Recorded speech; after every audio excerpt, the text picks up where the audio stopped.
So let me start by saying I love Adam Neely's channel. He's an incredible musician and just a wealth of musical knowledge that I would aspire to be 1/4 as musically intelligent as Adam Neely is. If you don't know who Adam Neely is, he's this amazing jazz fusion bassist and just an incredible musician. He did this video, which I'll link in the description below, about him for a week solid listening to nothing but CCM music that he hates. But I think he got it wrong on at least 3 points. And the first one to me is glaringly obvious. And before we go too much further, please give me a like if you appreciate anything in this video.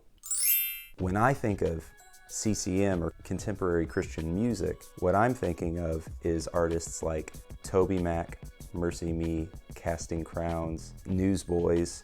Those to me are contemporary Christian music artists.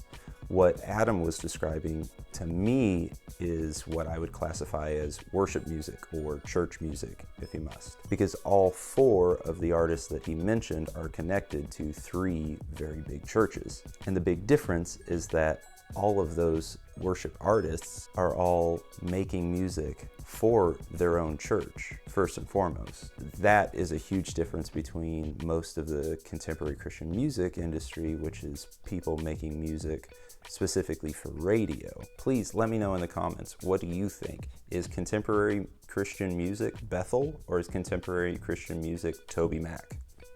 You tell me. I know you can get into the weeds and it gets really messy now that Air One has completely changed their format. They're like the biggest Christian radio station in the US. Now they're pushing lots of what I would call worship music in place of most of these artists, like, you know, a Newsboys, Toby Mac, all of them. Maybe it's a little nitpicky, but I just wish the video would have been called What I Hate About Worship Music, because that's what I feel like he's describing. The Moen video, I think, is really just an overcorrection. It's not that you shouldn't be playing things that are joyful and things that are interesting. It's that you shouldn't be playing things that draw attention to yourself and therefore make you a distraction for those in a congregation.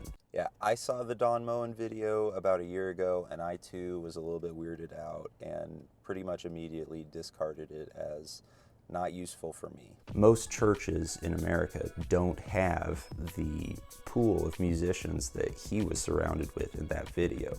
Now, if every worship leader were surrounded with all of those guys, I don't think they would be constantly saying, "Easy with the tasty licks, that's enough of that."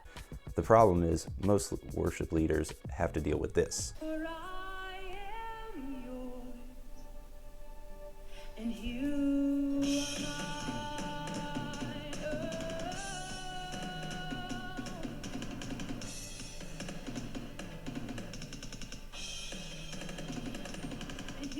Because a lot of worship leaders have to deal with musicians that maybe are just talented enough to be a little bit showy, but don't have the tact or haven't earned the tastefulness that comes with years of experience. That's why the Moen video exists. The other thing I'll get at is most of this music that's written for churches is going to be played by musicians that probably aren't half as good as those that wrote it.